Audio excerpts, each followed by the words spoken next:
Football vernacular usually includes phrases like glory and success. Not where Zimbabwe is concerned though. Mismanagement is a word that's frequently used instead. Others are rebuilding and turnover.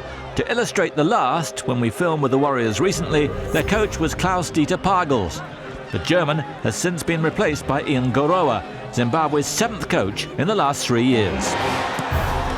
I think the problem in Zimbabwean football is that people don't really understand that they need to give coaches the time to achieve results. Pagels had been a technical advisor with the team since 2010 before replacing Raman Gumbo in the hot seat last November. At the time, Zimbabwean football was at its lowest ebb. When I took over the team, it was very difficult for the association as it was emerging from a veil of tears. We all know that the gambling scandal in Asia hit the Zimbabwean team very hard. Many players had been suspended, and it was important to find new players to build a new team. That scandal was the match-fixing storm that rocked FIFA, the Zimbabwe Football Association, early last year. 15 players and officials, including former FIFA chief executive Henrietta Ushuaia, were banned for life for accepting money to throw matches between 2007 and 2009. The fallout affected the team, which underwent hasty rebuilding and then claimed only 2 points in FIFA World Cup qualifying. It all left Pagels needing to impose his own style of play during his 9 months in charge.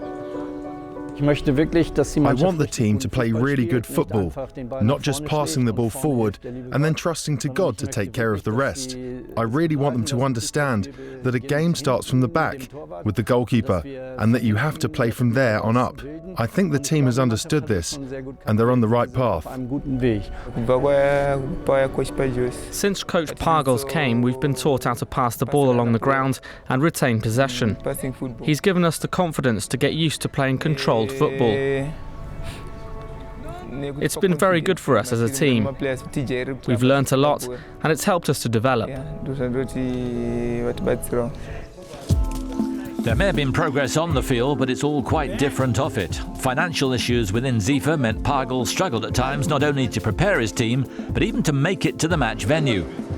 When Zimbabwe played a World Cup qualifier away to Guinea, a lack of funds and a mix-up with flight bookings meant the team arrived in West Africa with only 12 players. They only lost 1-0 though. You can't really prepare a team when you're in that situation. The travel preparations for the trip to Guinea really weren't the best.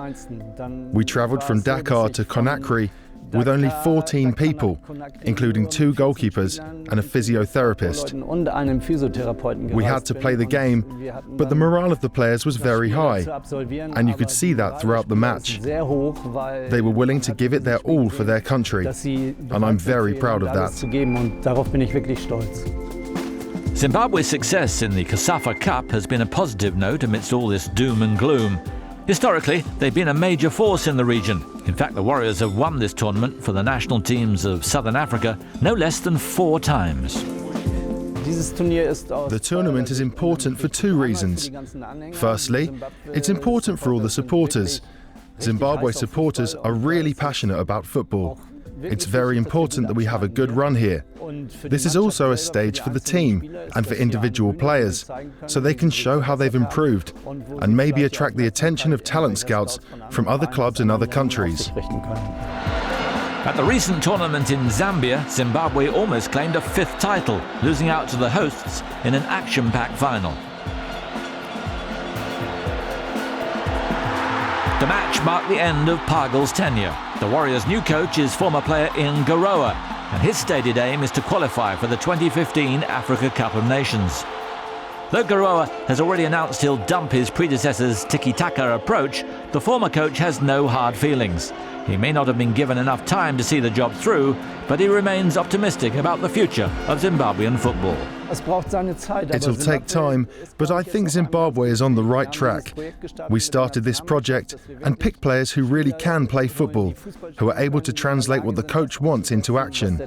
If they continue on this path, then I think we can expect to hear a lot from Zimbabwe in the next 2 or 3 years.